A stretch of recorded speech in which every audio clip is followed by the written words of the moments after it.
નમસ્તે મિત્રો, welcome to my channel. હું છું મૌલિક પંચાલ.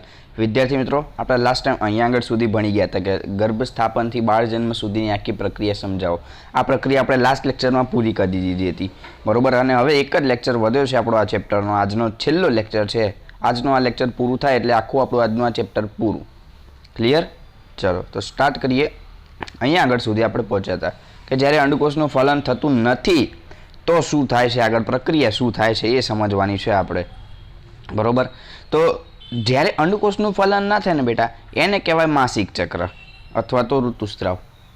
જે અંડકોષ મુક્ત થાય સ્ત્રીઓમાંથી, અંડપિંડમાંથી જે અંડકોષ મુક્ત થાય છે એ અંડકોષની સાથે શુક્રકોષ જોડાતો નથી, એટલે ટૂંકમાં ફલન થતું નથી. જો ફલન નથી થતું તો ઋતુસ્રાવ થાય, બરોબર છે. દર 28 દિવસે થતું જોવા મળે છે, એટલે કે મહિનામાં એક વખત ઋતુસ્રાવ થાય છે. યાદ રાખજો, આ ખાલી જગ્યામાં MCQ માટે બહુ જ અગત્યનું છે કે તે સ્ત્રીમાં દર 28 થી 30 દિવસના સમયગાળે થતી ઘટના છે. 28 થી 30 દિવસ દરમિયાન થતી આ એક પ્રક્રિયા છે જે કન્ટિન્યુઅસ ચાલુ જ રહે છે. જ્યારે સ્ત્રી જે છે એ પુખ્તાવસ્થાએ પહોંચે છે, એટલે પુખ્તાવસ્થાનો સમયગાળો સ્ત્રીઓમાં, આ પણ યાદ રાખજો, 11 થી લઈ 14 વર્ષ. આ સ્ત્રીની વાત કરી. પુરુષની વાત કરું તો 12 થી 15 વર્ષ, બરોબર. આ પુખ્તાવસ્થાનો સમયગાળો છે. આ સમયગાળાથી લઈ અને સ્ત્રીઓ 50 વર્ષના સમયગાળા સુધી પહોંચે ત્યાં સુધીમાં દર મહિને એક ઋતુચક્ર થતું જોવા મળે છે. 28 દિવસનું એક ઋતુચક્ર હોય છે. સિમ્પલ વેમાં આપણે એવું કહી શકીએ, મહિનામાં 30 દિવસ હોય એટલે કે 28 અથવા તો 30 દિવસનું એક ઋતુચક્ર હોય છે. ક્લિયર? ચલો, ઋતુચક્રની શરૂઆત ક્યારે થાય? આપણે એક અગત્યનું MCQ આમાં નથી લખ્યું, હમણાં સમજાવું છું. 28 થી 30 દિવસ તો ઋતુસ્રાવનો સમયગાળો છે, બરોબર. એક ઋતુસ્રાવનો સમયગાળો 28 થી 30 દિવસનો છે. પણ મારો પ્રશ્ન તમે જો ધ્યાનથી સાંભળ્યો હોય તો મારો પ્રશ્ન એવો છે કે ઋતુચક્રની શરૂઆત ક્યારે થાય? તો કે જ્યારે સ્ત્રી જે છે પુખ્તાવસ્થાએ પહોંચે છે અથવા તો યુવાન અવસ્થાએ પહોંચે છે ત્યારથી માસિક ચક્રની શરૂઆત થતી જોવા મળે છે. એટલે કે જો હું કહેવા જાઉં તો 11 થી 14 વર્ષથી માસિક ચક્રની શરૂઆત થાય છે. ક્લિયર? આ પણ એક અગત્યનું છે, યાદ રાખજો. તે ચક્રીય ઘટના છે, ક્રમશઃ ચાલુ જ હોય છે. 50 વર્ષ સુધી, 11 વર્ષથી લઈ અને 50 વર્ષ સુધી. ક્લિયર? અને ગર્ભધારણ દરમિયાન અવરોધાય છે. જ્યારે ગર્ભધારણ થયેલું હોય, માતાના ગર્ભમાં ગર્ભધારણ થઈ ગયેલું હોય ત્યારે આ પ્રક્રિયા સ્ટોપ હોય છે. ગર્ભધારણ થઈ ગયેલું હોય ત્યારે આ પ્રક્રિયા થતી જોવા મળતી નથી. ત્યારે અંડકોષનું નિર્માણ થતું નથી. કેમ કે ગર્ભનું ધારણ થયેલું છે, એટલા માટે ગર્ભધારણ થયેલો છે, બરોબર. માસિક સ્ત્રાવ દરમિયાન યોનિદ્વારમાંથી રક્તસ્રાવ બહાર નીકળે છે. માસિક સ્ત્રાવ જે થાય 28 દિવસે એકવાર, આ દરમિયાન યોનિદ્વારમાંથી રક્તસ્રાવ બહાર નીકળે છે, રુધિર બહાર નીકળે છે. અને કેટલું રુધિર બહાર નીકળે છે એ પણ યાદ રાખજો, 50 થી 150 ml. 50 ml થી લઈ અને 150 ml સુધીનું બ્લડ અથવા તો રુધિર બહાર નીકળતું જોવા મળે છે. આ સ્ત્રાવ દરમિયાન કોષ ભંગાર અને અફલિત અંડકોષોના શરીરની બહાર ત્યાગ થાય છે.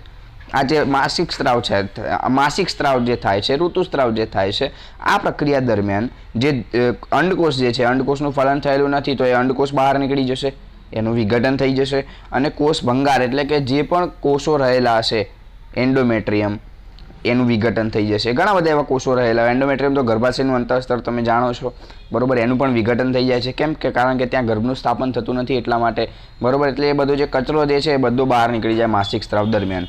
ક્લિયર? સ્ત્રીમાં જો અંડકોષનું ફલન ન થાય તો અંડકોષ લગભગ 1 દિવસ સુધી જીવિત રહે છે. સ્ત્રીઓમાં જો અંડકોષનું ફલન ન થાય તો અંડકોષ 1 જ દિવસ સુધી જીવિત રહે છે અને 1 જ દિવસ જીવિત રહ્યા પછી એ અંડકોષ મૃત પામે છે. યાદ રાખજો, બરોબર છે? બરોબર છે બેટા? એટલે જો અંડકોષનું ફલન ન થાય તો અંડકોષ 1 દિવસ સુધી જીવિત રહે છે અને પછી એ વિઘટન પામી જાય છે. ફલન થતું નથી તો ઋતુસ્રાવ થઈ જાય છે, બરોબર. પણ આ MCQમાં બહુ અગત્યનું છે કે અંડકોષ લગભગ 1 દિવસ સુધી જીવિત રહે છે જો ફલન નથી થતું તો. અને જો ફલન થાય છે તો ગર્ભ સ્થાપન થઈ જશે અને પછી એમાંથી નાના એક બાળકનું નિર્માણ થશે. ક્લિયર? અંડપિંડ પ્રત્યેક મહિને એક અંડકોષ મુક્ત કરે છે. અંડપિંડ પ્રત્યેક મહિને એક અંડકોષ મુક્ત કરે છે. હવે તમે કહેશો સર અંડપિંડ કેટલા હોય? 2. તમને શરૂઆતમાં તો કીધું હતું બેટા, એક અંડપિંડ ડાબી બાજુ, એક અંડપિંડ જમણી બાજુ, બરોબર. અહીંયા આગળથી એક અંડકોષ મુક્ત થાય અને અહીંયા આગળથી એક અંડકોષ મુક્ત થાય. વારાફરથી આમાંથી 6 અંડકોષ મુક્ત થાય આમાંથી 6 અંડકોષ મુક્ત થાય. એટલે 1 વર્ષ દરમિયાન એક અંડપિંડમાંથી 6 અંડકોષો મુક્ત થાય છે. આ યાદ રાખજો. 1 વર્ષ દરમિયાન 1 વર્ષમાં 12 મહિના, 12 મહિનામાં 6 મહિના ડાબી બાજુનું અંડકોષ ઉત્પન્ન કરશે, 6 મહિના જમણી બાજુનું. વારાફરતી થાય. પહેલા મહિને ડાબી બાજુમાંથી થયું તો બીજા મહિને જમણી બાજુમાંથી, ત્રીજા મહિને પાછું ડાબી બાજુમાંથી, ચોથા મહિને જમણી બાજુમાંથી. આ રીતે ક્રમશઃ આખી પ્રક્રિયા જે છે એ ચાલુ રહેતી જોવા મળે છે. ગર્ભાશયના પ્રત્યેક મહિને ગર્ભના સ્થાપન માટેની તૈયારી કરે છે.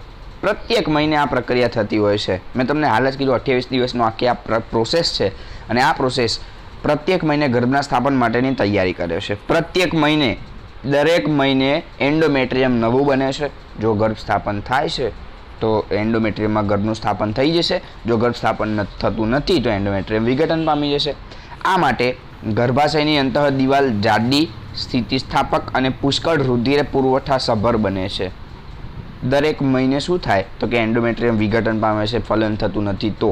પણ જો ફલન થાય છે તો એની દિવાલ જાડી થાય, સ્થિતિસ્થાપક થાય, પુષ્કળ રુધિર વાહિની યુક્ત બને છે અને ત્યાં આગળ ગર્ભનું સ્થાપન થાય છે. બરોબર. પરંતુ જો ફલન ન થાય તો ગર્ભાશયના અંતઃ આવરણની જરૂર રહેતી નથી. તેથી આ આવરણ ધીમે ધીમે તૂટી અને રુધિર અને શ્લેષ્માના યોનિમાર્ગમાંથી બહાર નીકળે છે. રક્તસ્રાવ થાય છે, ઋતુસ્રાવ થાય છે. બરોબર. હમણાં જ મેં આગળ કીધું 50 થી 150 ml જેટલો રુધિરસ્રાવ થતો જોવા મળે છે. બરોબર. અગત્યની પ્રક્રિયા છે. આ સ્ત્રાવ લગભગ 1 મહિનાના સમયગાળે થાય છે. 28 થી 30 દિવસ હાલ તો સમજાવ્યું બેટા. જેને માસિક સ્ત્રાવ કે ઋતુસ્રાવ કે રજોદર્શન પણ કહેવામાં આવે છે અથવા તો રજોધર્મ પણ કહેવામાં આવે છે. રજોધર્મ તરીકે એને ઓળખવામાં આવે છે. એની અવધિ 2 થી 8 દિવસની હોય છે. એની અવધિ 2 થી 8 દિવસની હોય છે. એની અવધિ તો કે આ ઋતુસ્રાવ શરૂ થાય ત્યારથી અવધિ લઈ 2 થી 8 દિવસ. 2 થી 8 દિવસ દરમિયાન ઋતુસ્રાવ જે છે એ થતો હોય છે. બરોબર. આનું તમારે ડિટેલમાં ભણવાનું આવશે ધોરણ 11માં. બરોબર છે. હાલ આ 2 થી 8 દિવસ યાદ રાખી લેજો. ત્યાં આગળ તો તમારે દિવસ વાઇઝ સમજવાનું આવશે કે આ દિવસે આ પ્રક્રિયા થાય, આ દિવસે આ પ્રક્રિયા થાય એ રીતે. પછી થોડુંક હિન્ટ માટે તમને આ સમજણ પૂરતું આપેલું છે કે સ્ત્રીઓમાં ઋતુચક્રનો આરંભ તરુણાવસ્થાથી થાય છે. મેં તમને શરૂઆતમાં જ કીધું કે પુખ્તાવસ્થાએ જ્યારે સ્ત્રી પહોંચે છે અથવા તો યુવાન અવસ્થાએ પહોંચે છે ત્યારે ઋતુચક્રની શરૂઆત થાય છે તરુણાવસ્થાએ. ક્લિયર. અને એને કહેવાય છે રજોદર્શન. કોને રજોદર્શન કહેવાય તો કે ઋતુચક્રના શરૂઆતને. ઋતુચક્રની શરૂઆત થાય ક્યારે? તરુણાવસ્થા એટલે કે 11 થી 14 વર્ષની વયે. 11 થી 14 વર્ષની ઉંમરે ઋતુચક્રની શરૂઆત થાય જેને આપણે કહીએ છીએ શું તો કે રજોદર્શન. ક્લિયર. અને સૌ પ્રથમ વખત થતા ઋતુસ્રાવને આપણે રજોદર્શન કહીએ. હાલ જ મેં તમને કીધું. બરોબર. પછી જ્યારે સ્ત્રી 45 કે 50 વર્ષની વયે પહોંચે છે ત્યાં સુધીમાં માસિક ચક્ર અનિયમિત બની અને છેવટે બંધ થઈ જાય છે. માસિક ચક્ર બંધ થઈ જાય. આ પણ અગત્યનું છે. ખાલી જગ્યામાં પૂછાય, MCQમાં પૂછાય. ક્યારે બંધ થાય તો કે 45 થી 50 વર્ષની વયે, જેને આપણે કહી શકીએ રજો નિવૃત્તિ. નિવૃત્તિ લઈ લીધી આપણે એમ કહીએ ને, બસ એવું છે રજો નિવૃત્તિ. ક્લિયર. રિટાયર થઈ ગયા જોબ ઉપરથી એ રીતનું જ છે. એ તમને ઇઝીલી યાદ રહેશે. ચલો પછી આવે છે પ્રાજનનિક સ્વાસ્થ્ય, રિપ્રોડક્ટિવ હેલ્થ. અગત્યનું ટોપિક છે, યાદ રાખજો. લૈંગિક પરિપક્વતા સંદર્ભે તરુણો ઉપર ક્યાં દબાણ હોય છે? શા માટે? લૈંગિક કે જાતીય પરિપક્વતા સંદર્ભે તરુણો વિવિધ પ્રકારના દબાણ હેઠળ હોય છે. વ્યક્તિ ઈચ્છતી ન હોય અથવા તો ઈચ્છતી હોય પરંતુ મિત્રો દ્વારા કોઈ ચોક્કસ પ્રવૃત્તિમાં ભાગ લેવાનું દબાણ હોય. કોઈ મિત્ર હોય અથવા તો કોઈ ભાઈબંધ બહેનપણી હોય એના દ્વારા કોઈ આ પ્રક્રિયા કરવામાં આવતી હોય. બરોબર. વિવાહ તેમજ સંતાનો પ્રાપ્તિ માટે પારિવારિક દબાણ હોઈ શકે છે. ઘરના પણ કહેતા હોય કે ભાઈ હવે તો બાળક લાવો, હવે તો બેબી જોઈએ છે, અમારે પણ નાના છોકરાને રમાડવું છે, એવું બધું કહેતા હોય. બરોબર. જેને કારણે પણ આ કરવામાં આવતું હોય છે. બાળ જન્મ અટકાવવા સરકારી સંસ્થાઓ દ્વારા દબાણ હોય. બાળકોનું જન્મ અટકાવવા, ભાઈ 2 બાળક તો છે હજી કેટલા લાવશો? બરોબર. 3 બાળક તો છે હજી કેટલા લાવશો? એવું એ લોકો દબાણ કરે તો પણ આ પ્રક્રિયા થાય. જાતીય સમાગમ દરમિયાન પોતાની ક્ષમતા દર્શાવતું દબાણ હોઈ શકે છે. પુરુષ હોય પોતાની ક્ષમતા દર્શાવે અથવા તો સ્ત્રી પોતાની ક્ષમતા દર્શાવવા માટેનું એક દબાણ હોઈ શકે છે. પછી લૈંગિક પરિપક્વતા એક ક્રમિક પ્રક્રિયા છે અને તે સમયે શારીરિક વૃદ્ધિ અને સમયે તે શારીરિક વૃદ્ધિ પણ થતી હોય છે. શરીરની વૃદ્ધિ પણ ધીમે ધીમે થતી જ હોય છે અને દરેક સજીવમાં પ્રક્રિયા તો થાય છે. બરોબર. તેથી આંશિક સ્વરૂપમાં લૈંગિક પરિપક્વતાનો અર્થ પ્રજનન ક્રિયા તેમજ ગર્ભધારણ માટે વ્યક્તિનું શરીર અથવા તો મન યોગ્ય થયેલું હોય એમ કહી શકાય.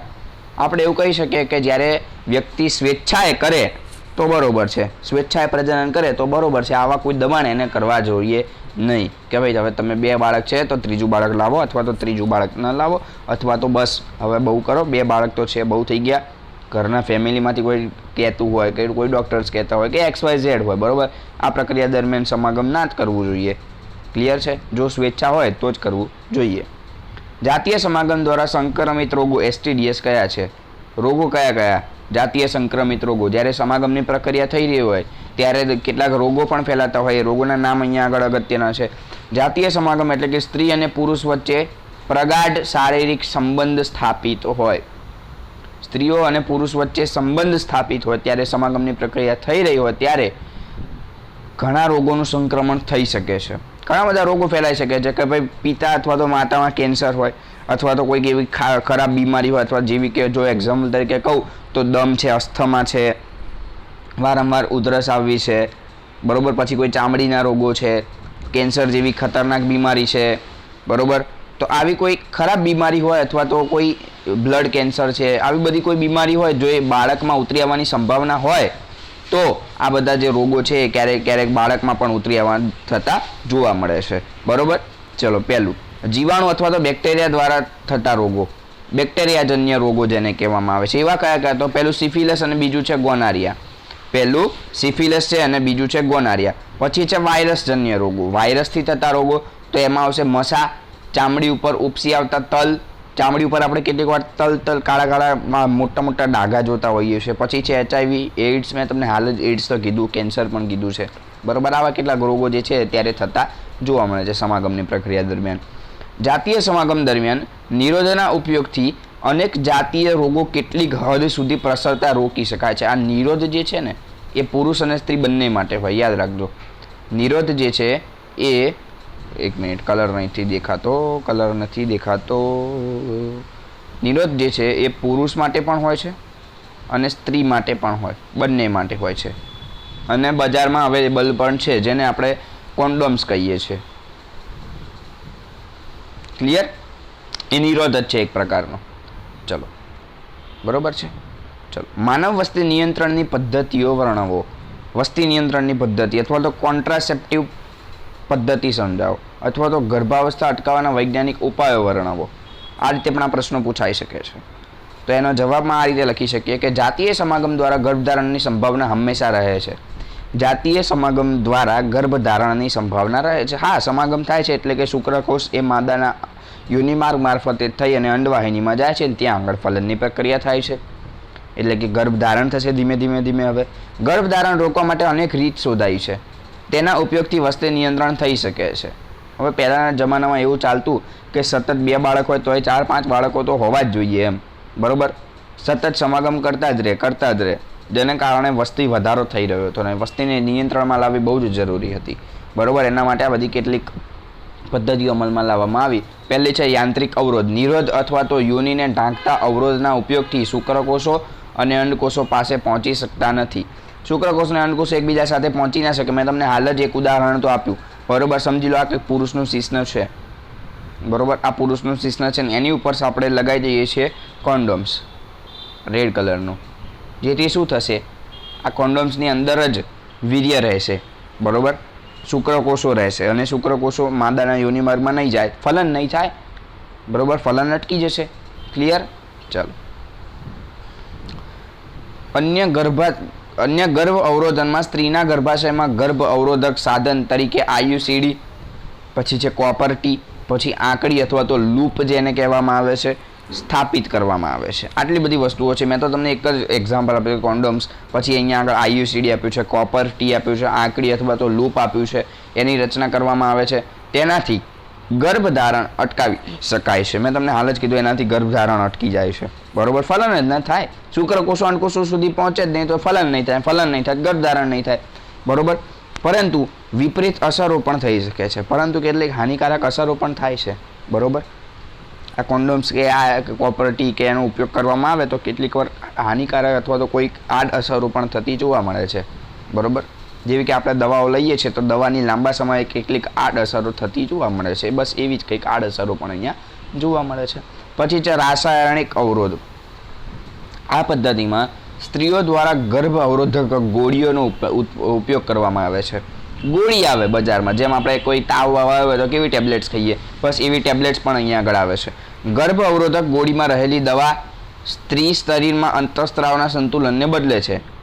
ઋતુસ્ત્રાવ માટે જે અંતઃસ્ત્રાવોની ઉણપ જોઈએ અથવા તો અંતઃસ્ત્રાવમાં વધારો ઘટાડો જોઈએ, એ અંતઃસ્ત્રાવોની ઉપયોગ ઓછો કરે અથવા તો વધારે, બરોબર, એનું સંતુલન બદલી નાખે. એમ ટૂંકમાં વધારે પ્રમાણ જોઈતું હોય તો એનું પ્રમાણ ઓછું કરી નાખે, અને ઓછું પ્રમાણ જોઈતું હોય તો એનું પ્રમાણ વધારી નાખે છે, બરોબર. અને અંડપતન થવા નથી દેતું, ફલન પણ થવા નથી દેતું. ધ્યાનથી સમજો મિત્રો, અહીંયા અંડપતન બી નથી થતું, ફલન બી નથી થતું, બરોબર. ઋતુસ્ત્રાવ બી નથી થતો, ફલન બી નથી થતું. અગત્યનું છે, બરોબર. ચલો, ગર્ભ અવરોધક ગોળીઓ અંતઃસ્ત્રાવના સંતુલનમાં ફેરફાર કરે છે. મેં તમને હાલ જ કીધું, અંતઃસ્ત્રાવનો વધારા ઘટાડામાં ફેરફાર કરે છે, જેને કારણે કેટલીક વિપરીત અસરો પણ થાય છે, બરોબર. આડ અસરો કેટલીક થતી જોવા મળે છે, જે મેં તમને હાલ જ કીધું, બરોબર. શસ્ત્રક્રિયા.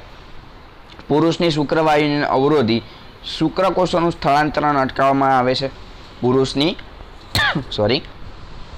પુરુષની શુક્રવાહિનીઓને અવરોધી શુક્રકોષોનું સ્થળાંતરણ અટકાવવામાં આવે છે. અને સ્ત્રીની અંડવાહિની એટલે કે ફેલોપિયન નલિકા, જેને ઇંગ્લિશમાં ફેલોપિયન નલિકા કહેવાય, એને અવરોધી અંડકોષોને ગર્ભાશય સુધી જતા અટકાવવામાં આવે. ટૂંકમાં અહીંયા આગળ શસ્ત્રક્રિયા એટલે કે એવું કહેવા માંગે છે કે શુક્રકોષો જે છે એને શુક્રવાહિનીમાં સ્ટોપ કરી દેવામાં આવે. શુક્રકોષોને શુક્રવાહિનીમાં સ્ટોપ કરી દેવામાં આવે એટલે આગળ જશે જ નહીં, વીર્ય મારફતે બહાર નીકળશે જ નહીં. અને અંડકોષોને અંડપિંડમાં સ્ટોપ કરી દેવા, અંડવાહિનીમાં સ્ટોપ કરી દેવામાં આવે. ભલે અંડપિંડમાંથી મુક્ત થાય તે અંડવાહિનીમાં સ્ટોપ કરી દેવામાં આવે, બરોબર. એટલે ફલન શક્ય જ નથી. આ બંને સ્થિતિમાં ફલન થતું નથી. મેં તમને હાલ જ કીધું, જો આ બંને સ્થિતિમાં ફલન શક્ય જ નથી. શસ્ત્રક્રિયા તકનીક આ પ્રકારના કાયમી અવરોધ મેળવી શકાય છે. શસ્ત્રક્રિયા એ કાયમી હોય છે. પછી એને જો તમે એવું કહો ભાઈ હવે મારે જોઈએ છે, ફલન કરવું છે, મારે સમાગમની પ્રક્રિયા કરવી છે, તો ના મેળ પડે, બરોબર. પરંતુ સાવચેતી વગર થયેલી શસ્ત્રક્રિયાથી ચેપ અને અન્ય સમસ્યાઓ પણ સર્જાઈ શકે છે. એટલા જ માટે તો એવું કહે છે કે ભાઈ ડૉક્ટર યોગ્ય નિષ્ણાતની સલાહ મુજબ આ પ્રક્રિયા કરો, બરોબર. એમનામ આડેધડ જો ઠોક કરવામાં આવે તો પછી કેમનું થાય, પછી પ્રોબ્લેમ લોચા તો થવાના જ છે, બરોબર. આડેધડ જો આપણી કેપેસિટી હોય 10 પકોડી ખાવાની અને ખાઈ લઈએ 50 પકોડી, એટલે પછી શું થાય? ઝાડાય થાય, પેટમાં દુખા, બધું જ થાય, બધું જ થાય બેટા, બરોબર. એટલે કેપેસિટી બહાર નહીં જવાનું એની, બરોબર. ચલો ટૂંકમાં સમજાવો. વસ્તી એક જ જાતિના વ્યક્તિના સમૂહને વસ્તી કહે છે. એક જ જાતિની વ્યક્તિના સમૂહને વસ્તી. મનુષ્યની જાતિ તો મનુષ્યની જ હોય, પ્રાણીની તો પ્રાણીઓની જાતિ હોય, પક્ષીઓની તો પક્ષીઓની જ જાતિ હોય, બરોબર. એ રીતે એટલે એક જ જાતિના વ્યક્તિઓના સમૂહને આપણે કહીએ છીએ વસ્તી. પ્રજનન ક્રિયા દ્વારા સજીવો જે છે પોતાની વસ્તી વૃદ્ધિ કરે છે. પ્રજનન એટલે કે સમાગમની પ્રક્રિયા દ્વારા સજીવો એકબીજાની વસ્તી વૃદ્ધિ કરે છે. સમાગમની પ્રક્રિયા કરે, ધીમે ધીમે અંડકોષ શુક્રકોષો સુધી પહોંચે, ફલનની પ્રક્રિયા થાય, ફલિતાંડનું નિર્માણ થાય ને નવા સજીવનું નિર્માણ થતું જોવા મળે છે. વસ્તીનું કદ તેના જન્મદર અને મૃત્યુદર વડે નક્કી થાય છે. વસ્તીનું કદ તેના જન્મદર અને મૃત્યુદર. જન્મદર એટલે કે કેટલા લોકો જન્મ્યા અને કેટલા લોકો મૃત પામ્યા, એટલે એને કહેવાય મૃત્યુદર, બરોબર. એને આધારિત નિયંત્રણ કરવામાં આવે છે. માનવ વસ્તીના કદમાં વધારો એ ચિંતાનો વિષય છે. જો સતત વસ્તીનો વધારો થાય તો જ રહે, થતો જ રહે તો બધાને ખોરાક કેમ ન આપો તમે? રહેવાની જગ્યા ક્યાંથી આપો, પીવાનું પાણી ક્યાંથી આપો, ઘણી બધી સમસ્યાઓ ઉદ્ભવે છે સતત જો વસ્તી વધારો થતો જ રહેતો, બરોબર.